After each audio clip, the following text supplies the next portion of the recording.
One of the first questions that I always ask people who inquire about getting a mortgage loan to buy a house or even refinance is, what budget have you set for your house payment every month? And a lot of times I'm asking that question for reasons that are about the next question and the question after that. But the big thing that I'm trying to get to is, do you have a budget? Have you analyzed your own expenses and your income and how much you make or how much you plan to make if you're just getting started, especially first-time home buyers? So it's a good question to ask because it sort of lays the groundwork for what you want, not what a lender wants. I think you should be driving that conversation, not me. So my recommendation is, before you even think about pursuing a home loan or doing the application, take some time and sit down and do a budget. Now, I am not going to say just write everything down on a piece of paper or do an Excel spreadsheet. I'm going to say do a really strict budget. There are some experts out there who will give you tools and apps and things like that so that you can really follow a good, strong budget. And here's the deal. If you can follow a budget for 3 months, a really good budget that includes everything, if you can do that for 3 months, then you can probably do anything. Like, that's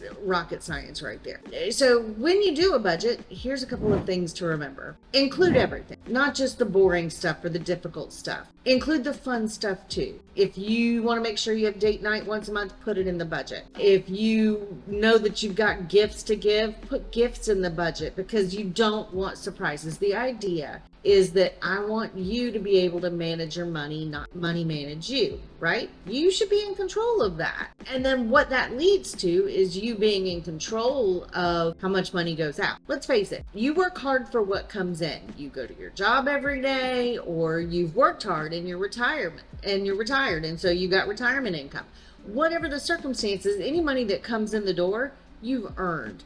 So you should have more control on where it goes. And that is what a budget is about. So my advice to you, get on a budget. It's the best thing you can do for yourself, but not just you. If you've got kids, get your kids on a budget. Make them part of it. My oldest will tell you he learned about budgeting early and he hated it. But it's okay, because now guess who's on a budget? And in fact, his goal is low overhead. So that's not a bad target to have. I hope you found this helpful. If you have questions about budgets or resources that I use or advice that I give, you're welcome to reach out to me. Put your questions in the comments below. My name is Leah Odom with Homeowners Financial Group, and I hope you found this helpful.